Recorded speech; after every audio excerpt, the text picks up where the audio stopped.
Mheshimiwa, tukae.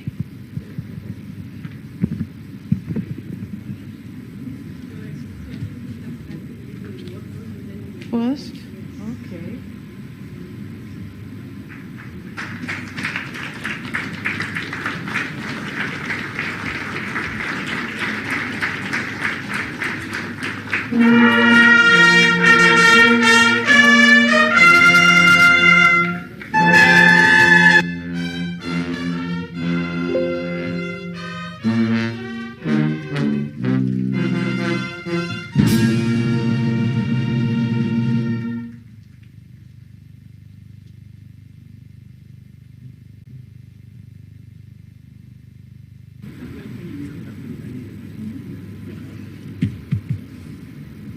Tukae.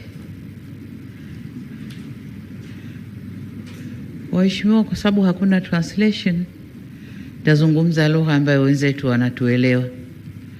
Vinginevyo ningetakiwa kuzungumza Kiswahili, lakini tutatafsiri baadaye. So Excellencies, former President Dr. Jakaya Mrisho Kikwete, former President of the United Republic of Tanzania, and Dr. Amani Karume, the former President of the Government of Zanzibar, Revolutionary Government of Zanzibar. Your Excellency Dr. Philip Isdor Mpango, the Vice President of the United Republic of Tanzania, Your Excellency the Speaker of the Parliament, the United Republic of Tanzania, Madam Tulia Ackson, Your Excellency Jenista Mhagama, Minister for Health, Tanzania, Chief Secretaries of the United Republic of Tanzania, Dr. Kusiluka, and Engineer Zena for Zanzibar, Permanent Secretaries here present, Dar es Salaam Regional Commissioner, Honorable Albert Chalamila, Dr. Anita Zaidi, President of the Gender Equality Division at the Gates Foundation, Dr. Rasa, Director Maternal, Newborn, Child Nutrition and Health at Gates Foundation, and the delegation from the Gates Foundation, heads of security organs here with us, distinguished guest members of the press, ladies and gentlemen, good afternoon. Dr. Anita and the delegation, I wish to welcome you to Tanzania and thank you for coming all this way to engage with us. We are honored to have you here and we salute your commitment to championing global health. Thank you very much. I'm honored to stand here before this gathering to accept this prestigious Global Goalkeepers Award. This award is not only encouraging but also inspiring for many reasons. Foremost, the Gates Foundation, in addition to being an important player in the global health agenda, has continued to be a valuable partner to Tanzania. Secondly, this award is a recognition of the collective leadership and commitment by Tanzanian people who work tirelessly to improve the lives and livelihoods of women, children, and families in Tanzania. So we thank you very much.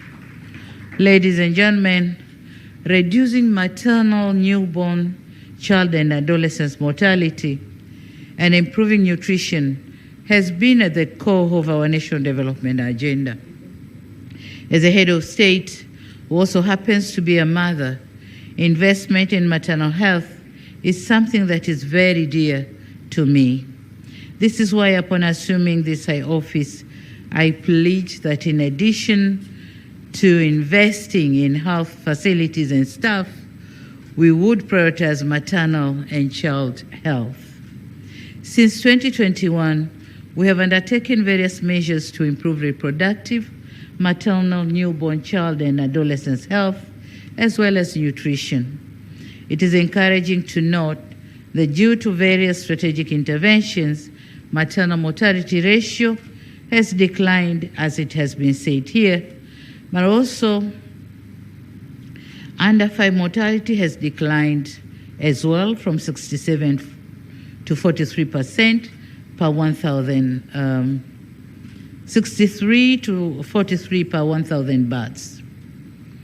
And in our quest to improve reproductive, maternal, newborn, child, and adolescent health, as well as nutrition, together with what has been, together with the measures that has been explained by the panelists and probably the minister, allow me to add my voice on what has been done and what should we do to put the health agenda at the top of our national policy.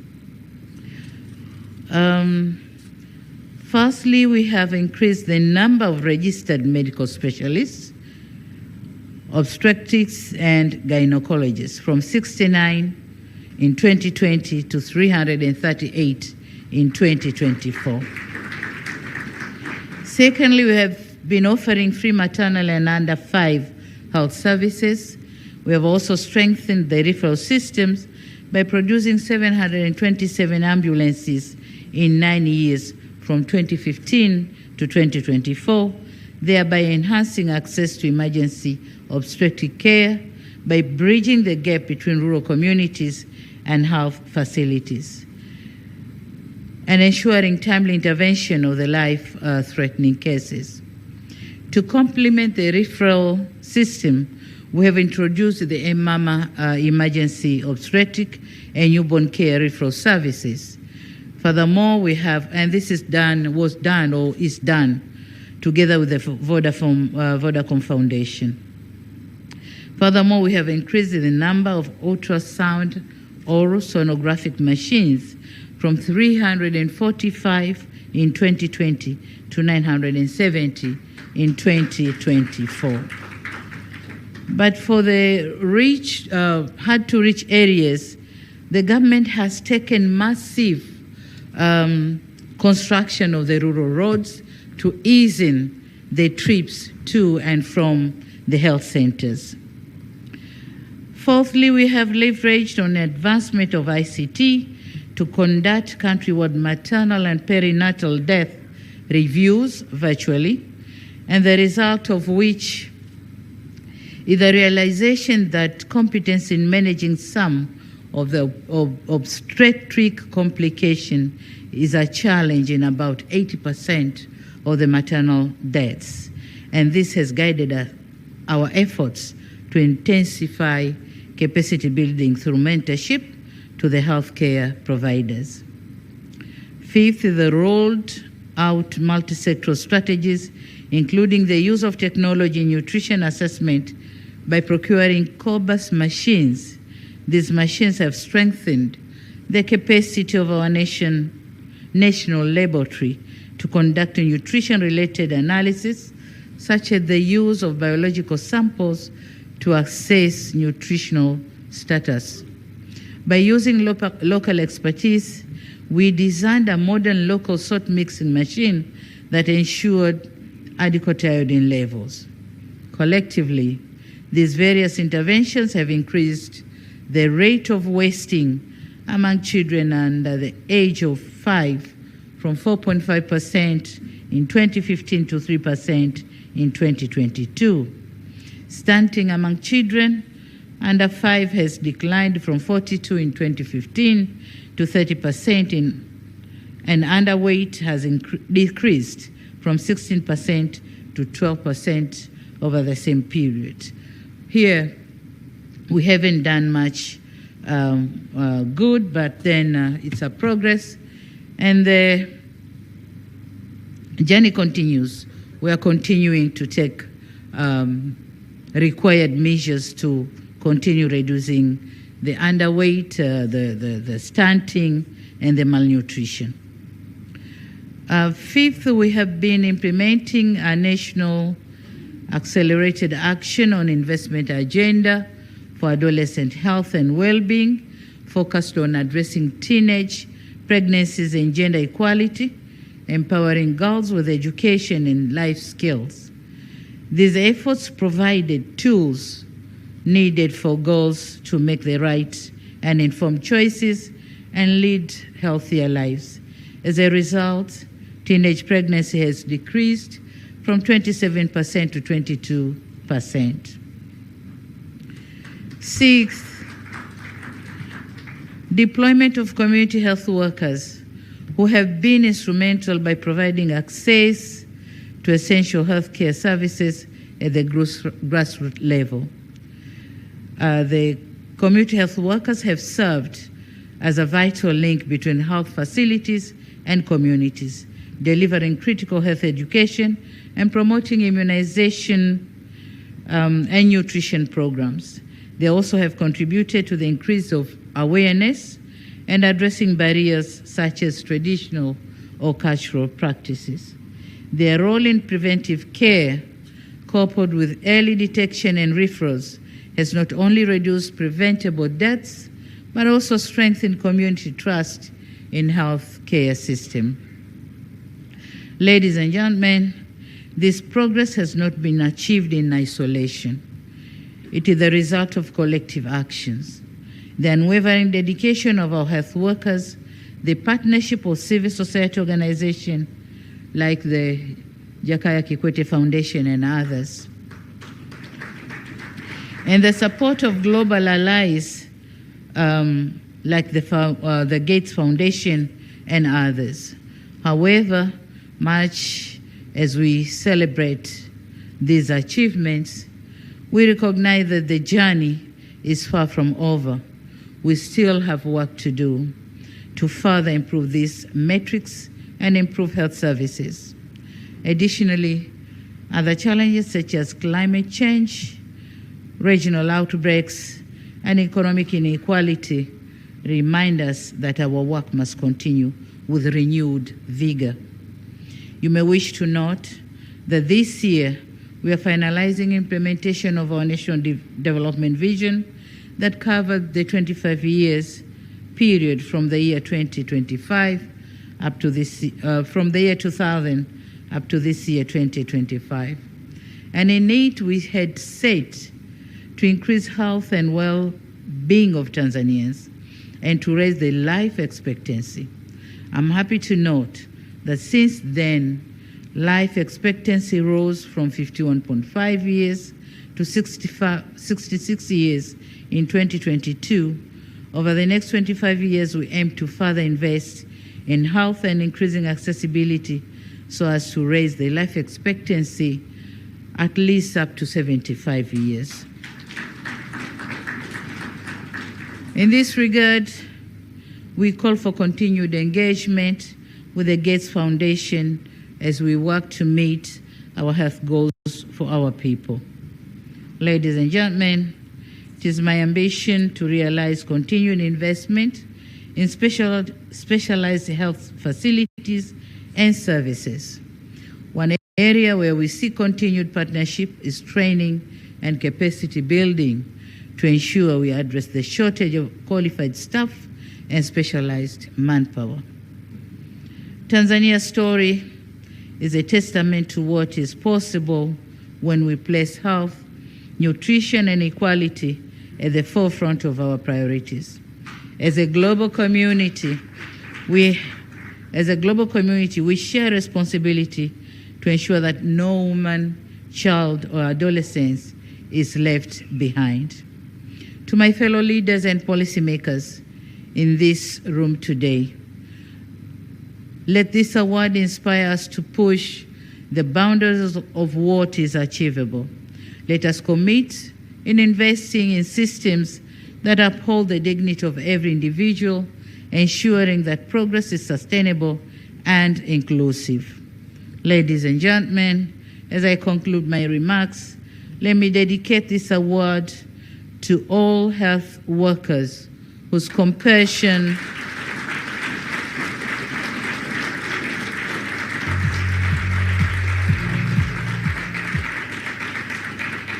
Thank you.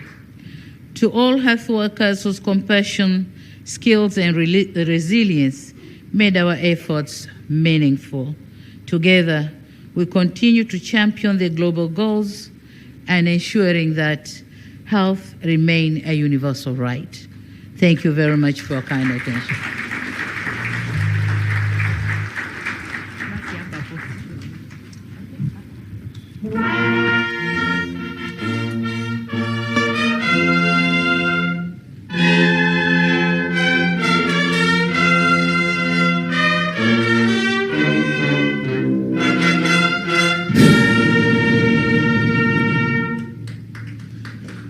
Thank you very much, Your Excellency. Can I please ask for your indulgence? Tafadhali tukai, please be seated. Sorry. The audience never got to see the presentation of the award as they would have wanted, so we pray that Dr. Anita to come up, Honorable Janista Mhagama, the Minister for Health, President Abedaman Karume, please come. Yes. Dr. Mpango and President Kikwete. Please come to the stage. Madam Speaker, please.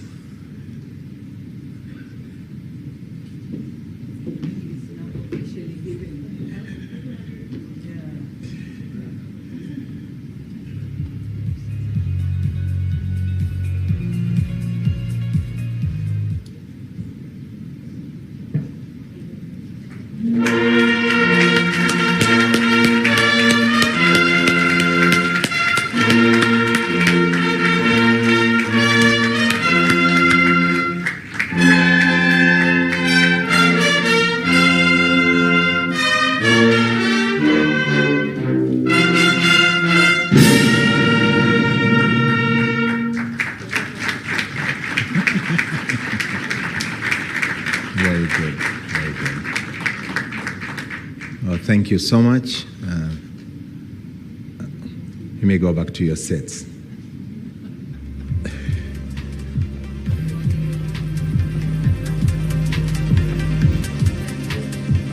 Okay. I am reminded that the two of you need to remain standing. Your Excellency, the two of you need to remain standing on a request, yes. With your word.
Madam President, thank you so much for accepting this award, and it's such an honor to be on the stage with you and celebrate this moment of joy for you and for your team and for all of Tanzania.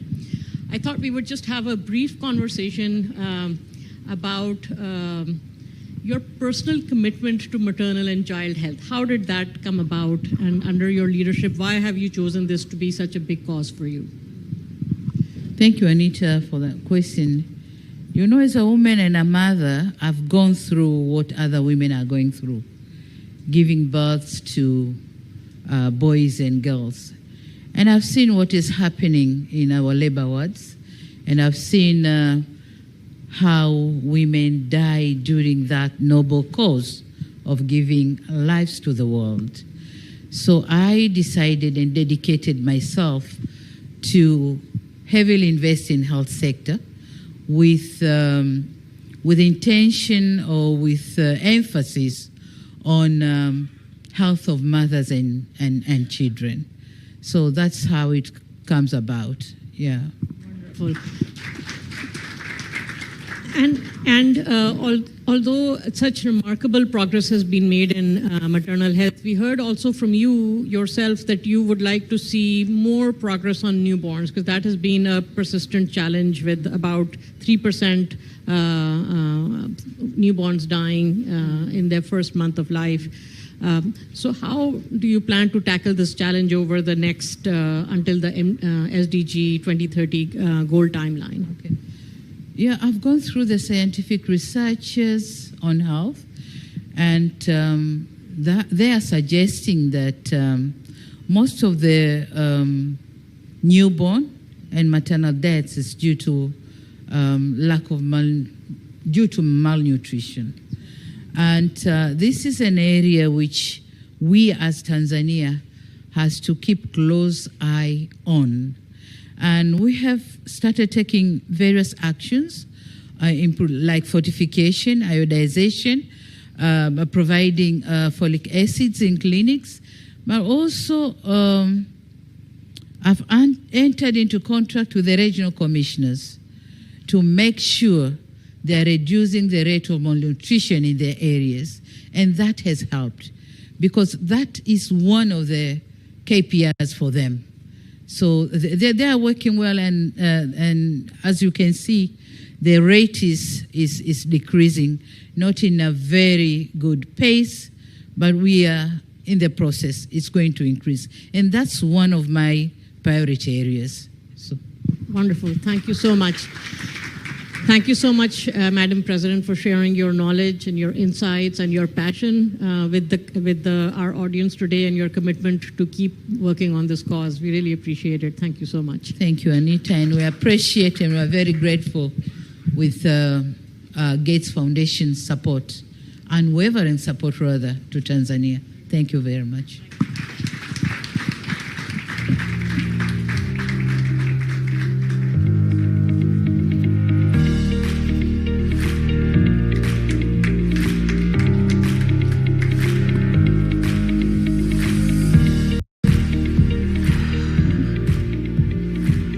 Please be seated. This has been a fantastic fire chat, wasn't it? From talking from the heart. Sadly, this brings us to the end of the program. Thank you to Her Excellency